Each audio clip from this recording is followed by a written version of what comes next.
कोकणातील प्रत्येक अपडेट जाणून घेण्यासाठी आजच माझे कोकणच्या सोशल मीडिया प्लॅटफॉर्मला लाईक, फॉलो आणि सबस्क्राईब करा।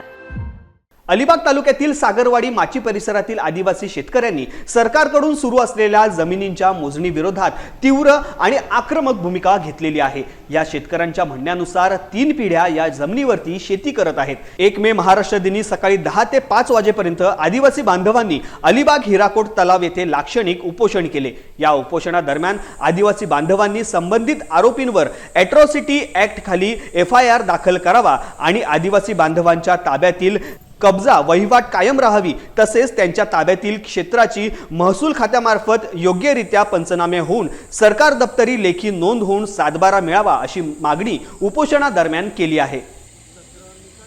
हे सागरगड जितकोंडीवाडीचे जे आदिवासी बांधव आहेत त्यांची 100 वर्षापासूनची सरकारी जमिनीमध्ये वहिवाट आहे। तसंच त्यांना दळी प्रमाणपत्र दिलेले आहेत जमिनीची आणि ते कसवणूक करतात। प्रत्यक्ष त्या जमिनीमध्ये मनोज भगत, मनोज पाटील आणि सुकुमार भगत आणि अन्य काही व्यक्ती मोजणी करून जमीन बळकावण्याचा प्रयत्न करीत आहेत।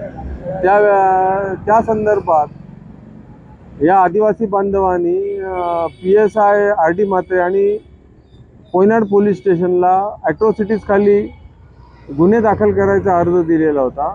तो अर्ज परस्पररित्या त्यांनी चौकशी न करता निकाली काढलेला आहे।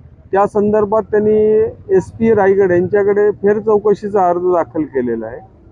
त्यासाठी देखील ते उपोषणाला बसलेले आहेत आणि तसंच या आदिवासी बांधवांना दळी जमिनीचे 7/12 उतारे मिळावेत यासाठी देखील ते उपोषणाला बसले आहेत। आदिवासी बांधवांचे जमिनी जे आहेत ते बळकावत आहेत, यासाठी याचं उपोषण करत आहेत।